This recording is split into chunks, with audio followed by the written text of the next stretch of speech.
Hey guys, some long name here. So oftentimes when I play Maimai, I'd be hovering over a chart and then someone comes up behind me and goes like, oh, that's a shit chart. That's a shit chart, bruh. Why are you playing that? Or I've noticed that a lot of people get flack for picking bad charts. And it made me wonder, what defines a good Maimai chart? And what defines a bad Maimai chart? Because it seems like people have very strong opinions on Maimai chart, and some people straight up just refuse to play some charts in the game because of how bad they are. So a week before recording this video, I actually asked my Discord server what they thought of this. So the way this video is gonna work is that I'm gonna first give my opinion on this topic, and then I'm gonna go through some of their answers and what they thought. Also, if you want to participate in this, make sure to join my Discord server. Link in description, comments, whatever. Alright, what makes a good Maimai chart and what makes a bad Maimai chart? Okay, to me, personally, I don't have super strong opinions on the quality of charts in Maimai. I play good charts, I play bad charts, I'll play any chart in the game. I don't have a strong preference. But I know many people do. On first glance, I see people being like, oh, this is a shit chart, I don't want to play it. I immediately think it's a skill issue, bro. Like, you can't deny that the correlation between calling a chart shit and also just being bad at the chart is high. If you're calling a chart bad, you're likely not going to be good at the chart. It made me wonder, is this just a skill issue? Is it just people being too lazy or maybe just not bothered to learn a chart, so they just call it shit and just disregard it? But the more I played Maimai, the more I realized that I think there are actually pretty objective measures of what makes a chart good and what doesn't. Obviously, there's some subjective variation between oh, this one might be super good, but this one is not as good. Most people agree what a bad chart looks like and what a good chart looks like. So I'd like to dive a little deeper into why. So I think the way to judge a Maimai chart can be divided into two perspectives. The first perspective is a game design perspective. So we're treating charters like a game designer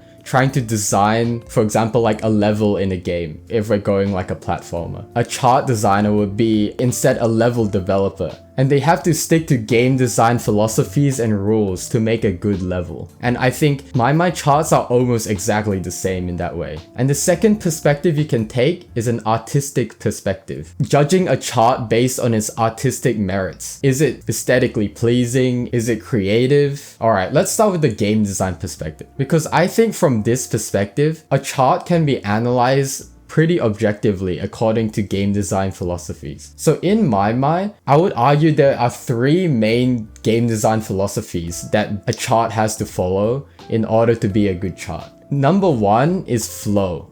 I think most people kind of intuitively know what flow means. A chart with good flow should not have your arm jumping around, but instead moving in fluid motions. Although I would say that definition doesn't really capture the full picture, because a lot of good charts have your arms jumping around. But I think it's just if your arms get tangled in a chart is when it starts to become really awkward. And number two, this is the most important part of a chart in my opinion, is the clarity of the charter's intention. So I think the key difference between a good and bad chart is not really the difficulty, but whether the difficulty is intended by the charter. Let's take Laden Kingdom for example compared to Like the Wind 13+.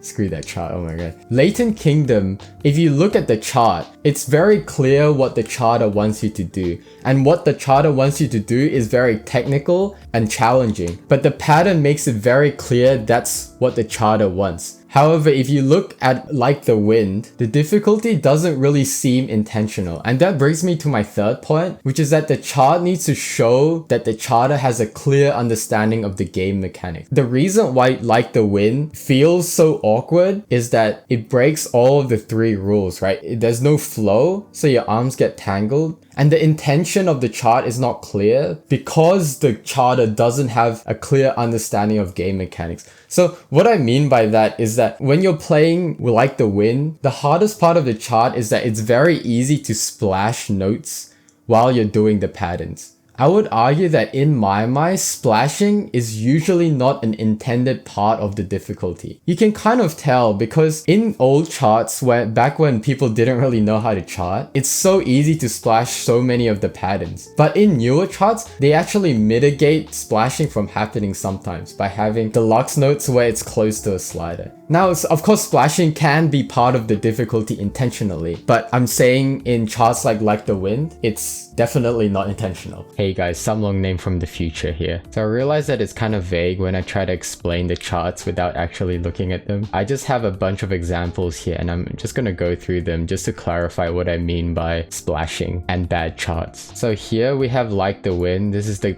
chart that I've been trashing the whole video. The first example I like to show is right here. So if we look at this chart, your right hand is presumably on this hold, and then this spin will be conducted with your left hand, right? Pretty self-explanatory.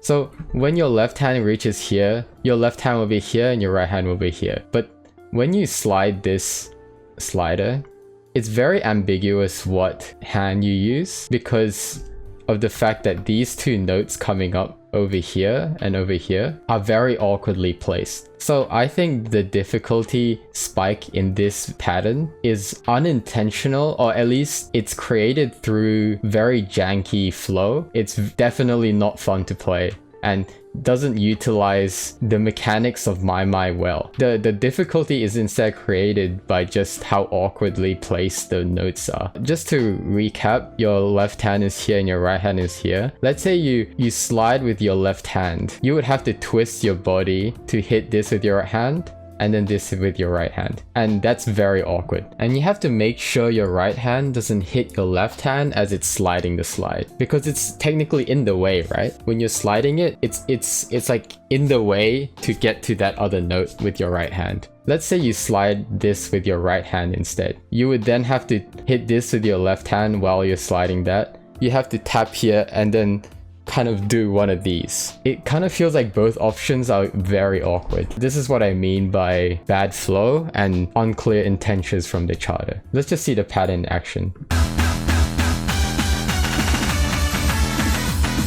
Yeah, very awkward. Okay, here we have an example of splashing. Splashing, I think it's very debatable whether the difficulty of not splashing is intentional in Maimai. I think in the older charts, it was definitely not intentional. In the newer charts, the charters are aware that splashing can occur. Sometimes they use that fact, so you have to be very accurate with the timing of your slide and also this position of your slide. Anyway, here we have Stargazer. This is a very old chart. This is an example of splashing when it's not done properly. Alright, let's look at that pattern again. This is a very common situation of splashing where you hit this note and then this note and then this pink note here, and then you slide down. But when you slide down, your hand is over here. If you leave your hand there slightly too long, you would end up triggering this star note over here. And that's what I mean by splashing. So this chart does not take into account splashing at all. And I think the difficulty of this pattern is unintentionally really hard. Because the rest of the chart is like pretty piss easy, but this one pattern is unintentionally hard because splashing occurs. This is a newer chart, Swift Swing. This is an example of when a chart takes into account splashing. This is an instance where they know it happens and they don't want splashing to be a part of the difficulty. Let's see the pattern.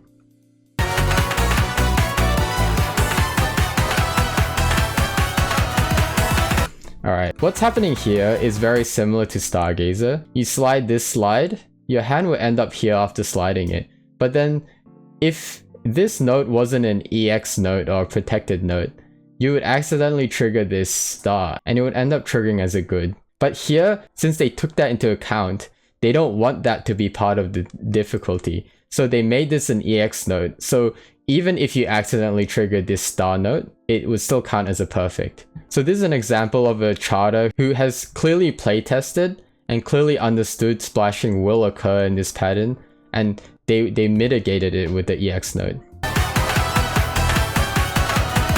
This is another example of this happening.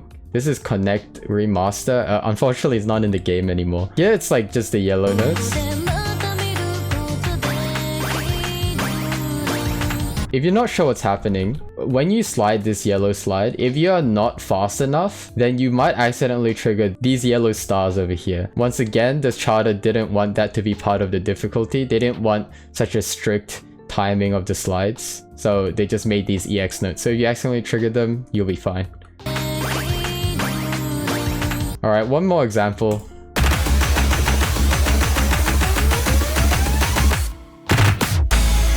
You're meant to like do that with the touch notes, but when you do that, it's very easy to overshoot the touch notes and have your right hand end up here and your left hand end up here. And because of that, if these break notes are not EX notes, then you would accidentally trigger these break notes and you would cry. They made these EX notes on purpose so you don't splash them. So just to summarize from a game design perspective, flow is really important, clarity of the charter's intention is important, and that's facilitated by the charter's clear understanding of the game mechanics and their ability to manipulate the game mechanics to create difficulty. I'm sure there's a lot more that can be said about the game design perspective, but I'm not a game designer, so I'll leave it to the people who know what they're talking about. I'm just making shit up. The second perspective that you can approach this is through an artistic perspective. So treating levels not like a level in a platformer, but like a piece of art that people put their personality and voice into. Just to preface, I think charts are both. I think they act as a level and a piece of art where personality can be expressed. And I think charts should be judged from both perspectives. From the artistic perspective, we're kind of looking at whether the chart is aesthetically pleasing. Honestly, Maimai is generally more bare bones in terms of its aesthetics, gameplay wise I mean, compared to other games like Sound Vortex where like the thing goes like that, or like Archaea where the screen like does whatever. I don't know what happens in that game, to be honest. Really, in my mind, it's like the aesthetics of maybe the sliders, but also the aesthetics of actually performing the chart. And I think this is where there's some overlap between the game design perspective. If you have good flow, the person performing the chart, if they're doing it well, will look really cool when they're doing it. From an artistic perspective, you really want gameplay that makes the player feel cool. And of course, most importantly, is like the uniqueness of the chart. And I think Maimai in general does this really well. Even sometimes in old charts, almost every chart nowadays has like completely unique patterns that have never been seen before in Maimai. And that's coming out like every 1 or 2 weeks. It's a testament to like the charters and how good they are now at charting, and also the versatility of the Maimai engine. With just the 4 mechanics of touch, hold, notes, and slides, so much personality and uniqueness can be created from just these 4 mechanics. Pretty much nowadays, when I look at a new chart, they're like almost always really impressive, and I see that I'm like, wow, this is cool, this is unique, and this looks fun to play. Anyway, just to reiterate, the 2 perspectives do overlap a lot, and they're not completely distinct criteria. So I'm just saying that a game design perspective really emphasizes like how it utilizes the mechanisms of Maimai to its fullest potential. And then from an artistic perspective, it's more focused on just the uniqueness and the personality of the chart. And honestly, I think Maimai as a rhythm game does all of these really well. Most deluxe charts in Maimai are bangers. They're good, they're fun, and they're unique. Anyway, that's my opinion about it. Let's see what my Discord thinks. There are a lot of answers here. Tenshi says, Luxizil bad. I don't know how to pronounce that word. Anything else good? I know Luxizil is a charter, but I don't actually know what charts they charted. Let me just search it up. Supersonic Generation 13 Plus.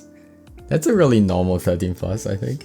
Snooze? I like Snooze. The Freyren opening? Okay, that chart is a little bit suspicious. There's a really strange difficulty spike in the chorus, but okay, this chart, the Mirakuru Poppu. Screw this chart, bro. I hate this. Okay, I slightly understand. Just this chart though. I don't like this chart. K Choco Waffles says, although I'm not that good at Maimai, I think the patterns that are fun to play, charts having a balanced difficulty throughout, A flow and rhythm that goes well with the music and doesn't get boring after multiple times. Our elements that make a good chart. Yeah, once again, I think that kind of fits into what I said. All of these things that he just listed out have to do with playability, and playability is to do with game design. Yeah, and he keeps going to say like repetitive patterns and awkward hand placements, like same thing. And yeah, I think the balance difficulty is interesting because a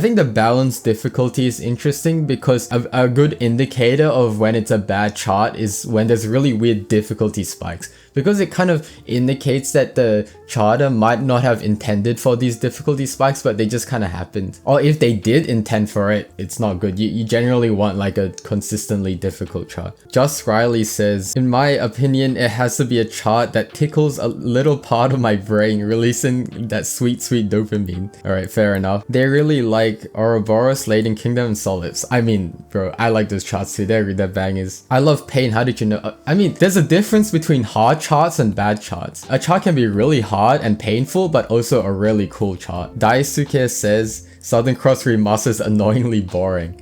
Okay, hot take. I actually like Southern Cross Remaster, but I feel like that's just cause I'm kind of good at it. I like streaming, okay, I don't know. From a more objective perspective, yeah, I think it's a little bit boring that it doesn't play with cool, unique patterns, it's just streaming. Although, I like the really long slide in the middle as a break because you can just do really funny stuff. Q says, in my opinion, a good chart is a type of chart where every person can enjoy the chart. They bring up a good point. An accessible chart is definitely fun. Although I will say charts that push the boundaries are more interesting. More accessible charts are also really important for Maimai. Honestly, hot take, I think System Z is not as bad of a chart as people say it is. Yes, it's like slightly awkward sometimes, but I think the underlying patterns and intentions are like kind of cool. Especially for the standard days when there's no like touch notes and stuff. Alright, Eternity says, oh, okay, this is a little bit long. Okay, they mentioned chart flow, which is I also mentioned. Natural movements, and ergonomic movements are very important. Song representation. Okay, I didn't actually mention this. So huge kick sound, long piano melody, you can chart this to match a song rhythmically, but huge kick generally goes well with a strong movement part. Yeah, I actually forgot to mention this. The way that the chart represents a song is also really important. If you have like a huge chorus, then yeah, you'd want like maybe more complicated patterns, more movement from the person. In the slower sections, you would mean like spamming slides and stuff, you know. Difficulty balancing. Yeah, I mentioned it briefly in the last answer, but yeah, you don't want huge difficulty spikes and then like really piss easy sections. I think one chart that comes to mind is, wait, what's the name? Pulsantum Atlantis? That's a name, right? The first like 80% of the chart is so much easier than the last 20%. I wouldn't say it's a horrible chart, I just don't think the difficulty balancing is great. Good amount of repetitiveness. From charting other games, I think this also goes here. Familiarity is good. Like if you have a song that does a loop, you can mirror it and that would be nice, just don't overdo it. Example, Luminaria. I agree with that. Good amount of repetitiveness, not too much. Rekunan says good charts have song representation, already mentioned. Intuitive design, special gimmicks patterns are allowed but should be introduced properly. Visually appealing, yep, artistic perspective. And replayability. I think replayability is kind of a result of all the other factors, right? Like all the other factors go well together, then it makes it replayable. I wouldn't say replayability is like something you should exactly go for. It's just a culmination of, you know, like good game design, uniqueness, art, everything. Many points are similar to good video game level design in general. See, that's literally what I said. Oh, great minds think alike, okay. Azina says, of course the song has to be good. But I like when charts have a unique section just for the song and it fits in so perfectly, like how King is the love song for beginners. It spells out K using the sliders, you are king, left side, right side, and you're sliding left and right. Yeah, that's really cool. That's like more of a judgment from an artistic perspective.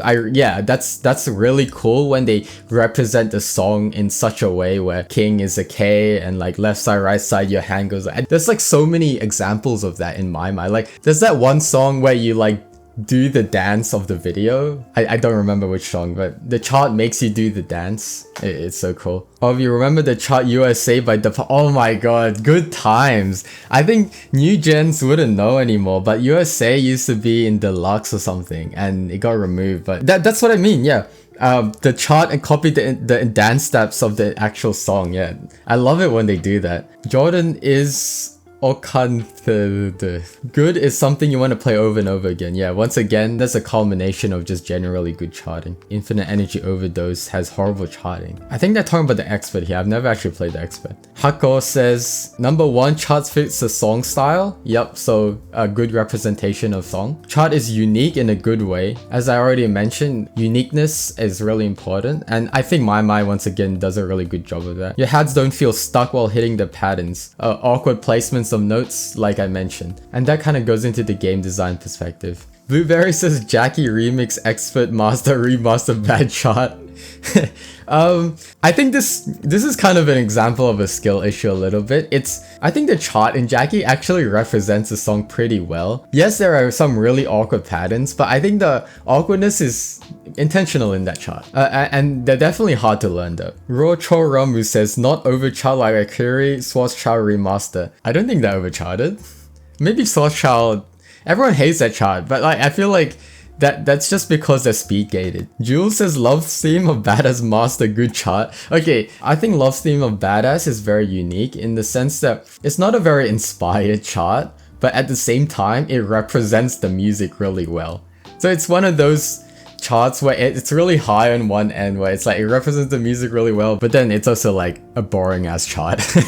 In all seriousness, it needs the right amount of brain that turn my brain off moments and some amount of holy shit, how do I hit that pattern?